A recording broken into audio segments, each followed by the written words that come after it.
Сәлеметсіздер ме? Бүгін біз сіздермен 5-ші сыныптың математикасының 544-ші есебін шығаратын боламыз. Бұл b деңгейінің есебі аралас сандарды қосу және азайту тақырыбына берілген. Ал ендеше бірінші берілген жазып алайық. Қосудың ауыстырымдық және терімдік қасиеттерін пайдаланып, қосындыны тағында делінген. Берілген жазып алайық. 3,81 қосылған 7,12-ден 5 қосылған 5,8-ден 3 қосылған 12-ден 1. Бізде терімділік және ауыстырым қасиеттерін қолдану арқылы осы өрнектің мәнін табуымыз керек. Алдымен бізде бөлімдері бірдей сандарды қосып алайық. Сонда 3,81-ге қосамын 5,8-ден 3-ті. Одан кейін бәрі шыққан мәнге мына екі санның қосындысының мәнін қосатын боламыз. Алдымен 3-ге 5-ті қостық, 8 бүтін болды. Ортақ бөлім 8, 1-ге 3-ті қоса саламыз. Қосылған, мына жерде 7 бүтін 12-ден 5 қосылған 1. Сонда 8,8-ден 4 қосылған 7 бүтін 12-ден 6. Қысқаратындарды қысқартамыз. Мұнда мына бөлшекті қысқарттық, 4-ке қысқарттық, сонда 2-ден 1 қалды. Ал мұнда тоже алдыға қысқарттық, 2 бөлшекті ден, бұл жерде де 7,2-ден 1 қалады. Енді бүтінге бүтінді қостық, 15 бүтін болды. 2 ортақ бөлімге кетеді, 1-ге 1-ді қостық. Сонда 15 бүтін 2-ден 2. 2-ден 2 деген ол 1-ді береді. 15-ге 1-ді қосып жіберем, сонда 16 бүтін шығады екен. Енді екінші есебіміз. 10 бүтін 5-ден 2 қосылған 15 бүтін 6-дан 5 қосылған 3 бүтін 5-ден 3 қосылған 4 бүтін 6-дан 1. Мұнда да жаңағыдай жасаймыз. Ортақ яғни бірдей бөлімдері бар сандарды алдымен қосып аламыз.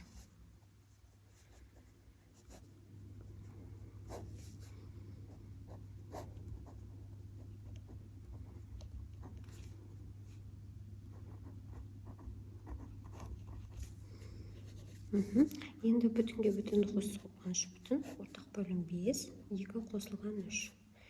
Қосылған мұнда 19 бүтін, 6, 5 қосылған 1. Бізде 2 қосылған 3 ол 5 болды, сонда 5-ден 5, 5-ден 5 деген 1-ді береді, 13-ге 1-ді қосты, 14 болды. 6-дан 6 болады, 6-дан 6 деген ол 1-ді береді, 19-ға 1-ді қостық, 20 болды. Сонда общем бізде 34. Үшінші есеп енді. 9,8-ден 7 қосылған 5,7-ден 2 қосылған 1,8-ден 1 қосылған 4,7-ден 5. Мұнда да мына санға мына санды, мына санға мына санды қосып аламыз.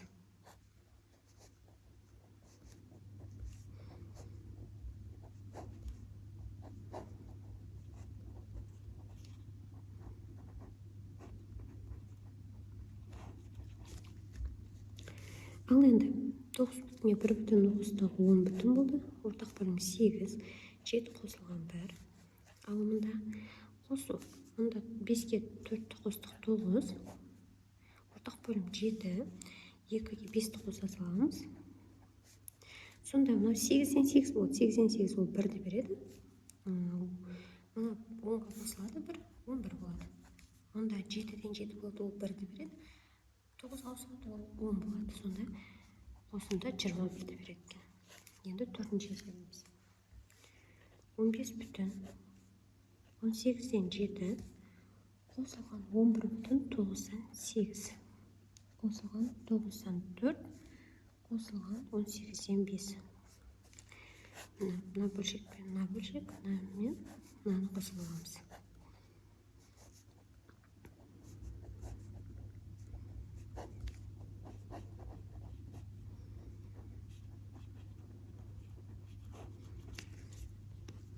Енді қосайық. 15 бүтін өзі тұрады, 18-ден 7 қосылған 5 осы 11 бүтін өзі тұра береді. Ортақ бөлім 9, 8 қосылған 4. Ал енді мұнда 15 бүтін 18-ден 12 болады. Қосылған 11 бүтін 9-дан 12 болып кетті. Енді бізге алдын мұнда қысқаратын бөлшектерді қысқартып алайық. Екеуінде 2 бөліп алайық. Немесе 6-ға бөле салайық бірден. 6-ға бөлсек мұнда 3, мынаны 6-ға бөлсек 2. Қосылған. Мына жерде қысқартып аламыз да алдымен. Қысқарған кезде екеуінде 3-ке бөлдік, 4, мұнда 3. 3-тен 4 деген аралас санға айналдырамыз. Себебі бұл бұрыс бөлшек. Бұл бізде 1 бүтін 3-тен 1 береді. 11 бүтінге 1 бүтін қосып жібердік, 12 бүтін 3-тен 1 болады. Енді бүтінге бүтінді қосайық, 27 бүтін. Ортақ бөлім 3. 2-ге 1-ді қосамыз. Бұл 3-тен 3. 3-тен 3 деген 1-ді береді. 27-ге 1-ді қостық, онда 28 болады екен. Енді келесі. Бөлшегін шығаратын боламыз.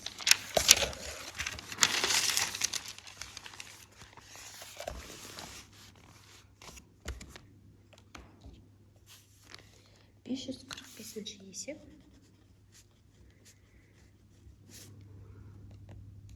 Бұнда өрнекті мәнін табыңдар делінген. Берілген жазылайық. Бірінші 8 бүтін 10-7 азайтылған. Жақшаның ішінде 7 бүтін 5-тен 4 азайтылған А.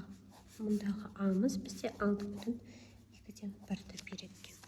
A'ны апарып, A'ның мәнін мұндағы санға барып қоямыз. Яғни мына әріптің орнына барып қоямыз. Сонда бізде мынандай сан шығады екен. Мынандай өрнек шығады екен. Бұл жерде әріпті өрнек болып тұрған еді, енді біз санды өрнектерін алдырып отырмыз. Себебі А деген әріп мұнда 6 бүтін 2-ден 1-ге тең екен. Ал енді осыны шығарайық. Алдымен жақшаның ішін орындап аламыз. Бірінші амал 2. 7 бүтін 5-тен 4-тен азайтамыз 6 бүтін 2-ден 1-ден. Сонда бізде ортақ бөлім негізі 10 болады. Мұнда 2-ден, мына жерде 5-тен тиеді. Сонда 7-ден 6-ны азайттық 1 бүтін. Ортақ бөлім 10. 8-ден азайтамыз 5-ті. 1 бүтін 10-нан 3 шығады. Екінші амал енді 8 бүтін 10-нан 7-ден. Яғни бірінші қай сан тұр? Осы санды бірінші жазамыз. Одан кейін азайту тұр. Тура осылай көшіреміз. Азайту. Жақшаның ішінен не шықты? Жақшаның ішінен мына сан шықты. Осылай көшіруіміз керек. Ал кейбір, не үшін бұны айтып жатырмыз? Себебі кейбір оқушылар мынандай қателікті жібереді. Мына саннан мынаны азайтып қояды. Яғни орындар маңызды емес деп ойлап қалады. Ал біз мына саннан мынаны азайта алмаймыз. Себебі бұл кіші сан. Және де берілгенде мына саннан 8 бүтін 10-нан 7-ден жақшаның ішіндегі шыққан мәнді азайтыңдар деп тұр. Сол қателікті жіберіп алмауымыз керек. 8-ден 1-ді азайттық 7 бүтін. Ортақ бөлім 10. Себебі бөлімдері бірдей болып тұрса, сол санның өзін жазамыз. Алымдарын азайта саламыз. 10-нан 4. 10 мен 4-ті 2-ге қысқартамыз. 2, мұнда 5. Сонда жауабы 7 бүтін 5-тен 2 шығады екен. Енді екінші есебіміз. 14 бүтін 6-дан 1 азайтылған жақшаның ішінде 8 бүтін 10-нан 9 азайтылып Б. Мұндағы Б санымыз 5 бүтін 3-тен 2-ге тең. Ал енді орнына қойып санды өрнекті аламыз. Б-ның орнына мына санда барып көшіруіміз керек. Енді осы мәнді жазуымыз керек. Осы есепті мәнін шығаруымыз керек. Бірінші амал жақшаның ішін орындаймыз.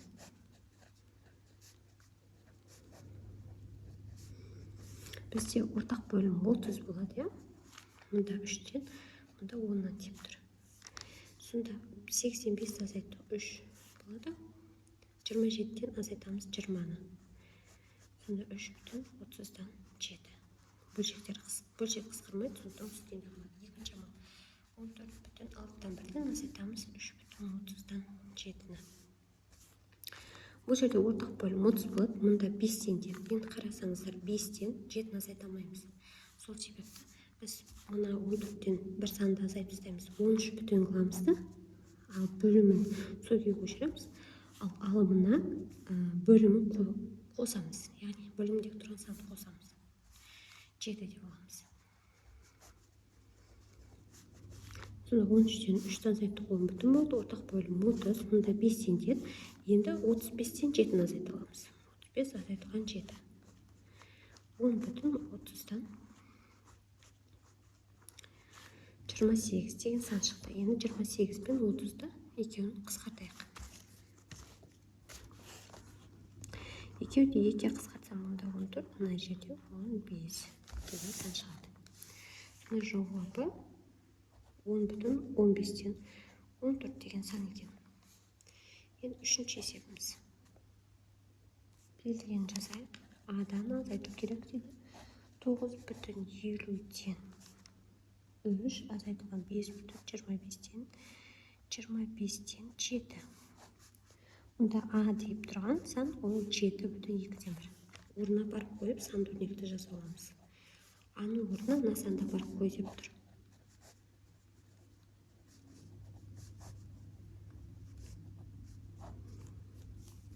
Ал енді бірінші амал. Жақшаның ішін орындаймыз.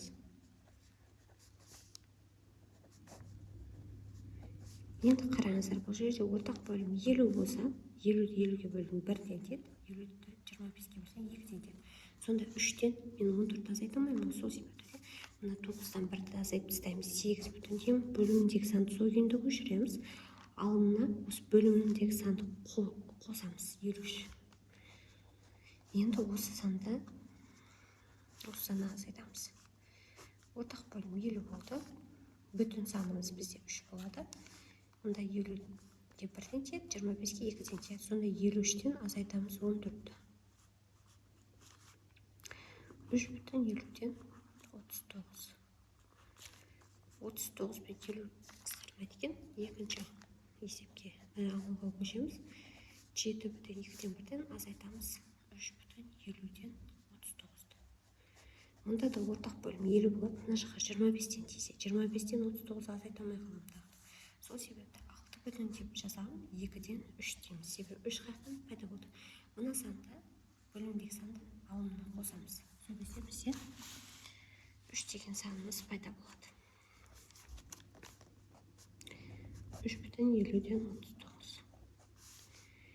Енді 6 бүтін 3 бүтін азайттық 3 бүтін болды. 50 ортақ бөлімге мына жерге 25-ден деді, мында 1-ден деді. Так, 75-тен азайтамыз 39 дейміз. 3 бүтін 50-ден 36. Енді 50 мен 36-ны екеуін екіге қысқартайық. 3 бүтін 18, мұнда мына жерде 25. Басқа санымыз қысқартмайды, демек жауабы 3 бүтін 25-тен 18. Енді төртінші есебіміз шығайық. Төртінші есебімізде берілген жазылайық. 20 бүтін 5-тен 1 азайтылған Б, азайтылған 6 бүтін 3-тен 1. Мұндағы Б деген санымыз 11 бүтін 15-тен 2. Бірінші так, санды өрнекке айналдырып аламыз.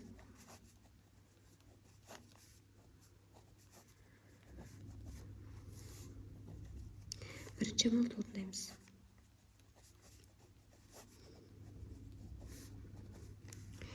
Ортақ бөлім бізде 15.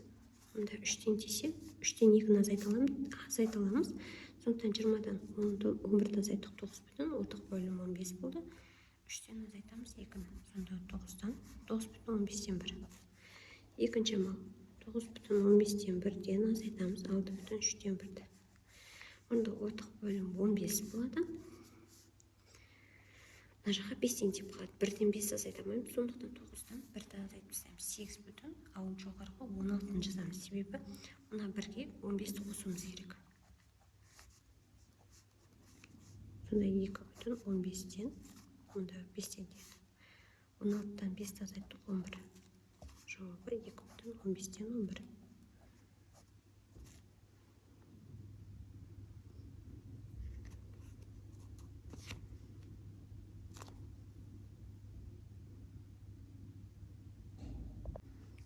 Енді 546-шы есеп. берілген жазайық. Теңдеудің түрлері бойынша табында теңген. X қосылған x-тен 2 тең 7,7-ден 2. Бұл жерде ондағы сан мен мына екі сан бірдей болу керек. Енді қарасаңыздар, мына жерде бөлім алымында бөлшектің 2 тұр. Демек, аралас санды біз мына түрде жаза аламыз, иә? Мына аралас санды 7 қосылған 7,2 деп. Соны қарасақ, мына бүтін бөлік пен бүтін бөлік x-ке сәйкес келіп тұр. Ал мына бөлгіші мына жердегі x-ке сәйкес келіп тұр. Екеуі де бірдей сан, демек x-тен ол 7 екен. Енді екінші есепті қараңыз. Y минус y бөлінген 7 тең 5,7-ден 1 деген. Бізде енді қарасақ, мұнда 5 деген санымыз 5,7-ден 1 деген сан, 5 қосылған 7-ден 1 деген санға сәйкес келеді. Бірақ бізде мына жерде азайту тұр. Демек, бізге мұны қосу түріне жазылып тұр. Онда біз басқа сандарды тауып көруіміз керек. 6,2. 6,2-нен азайтамыз. 7-ден 6 десекші. 6,2 дегенде 5,2. Біз 7-ден 7 деп жазаламыз. Азайтылған 7-ден 6. Яғни, демек, бұл 5,7-ден 1-ді береді. Сонда біздегі y деген санымыз мұндағы y саны 6-ға сәйкес келіп тұр. Мұндағы y, алымдағы y де 6-ға сәйкес келіп тұр. Жауабы сонда y ол 6-ға тең екен. Енді үшінші есеп. Y минус 1 бөлінген y тең 8,9-дан 8. Мұнда 8 деген санымыз, 8,98 деген санымыз 8 қосылған 98 деген сан. Яғни аралас санды бүтін сан мен бөлшек санның қосындысы түрінде жаздық. Ал бұл жерде қарасақ, мұнда алымында 1 тұр. Сондықтан біз екі санның айырмасы түрінде жазуымыз керек осы санды. Демек, біз 9-дан азайтамыз. 9-дан 1-ді деп көрейік. Сонда 9 деген сан ол 8,9-дан 9 азайтылған 9-дан 1. Бұл бізде 8,9-дан 8 берген. Жауабы сонда y 9-ға тең. Енді төртінші есеп. Y қосылған y-тен 3 тең 10,3-ге. 10,3 деген санда 10 қосылған 10-3 деп жазаламыз. Сонда бізде y-ның орнында 10 тұр. Бөлімде де 10 тұр. 10-ға сәйкес келіп тұр. Жауабы сонда 10 екен. Осымен достар, біздің видеомыз аяқталды. Видео сіздерге ұнаса, лайк басып, каналға жазылуды ұмытпаңыздар. Және достарыңызбен бөлісуді ұмытпаңыздар. Бірге осы түспеген есепті бірге шығарып үйреніңіздер. Келесі видеоларда кездескенше.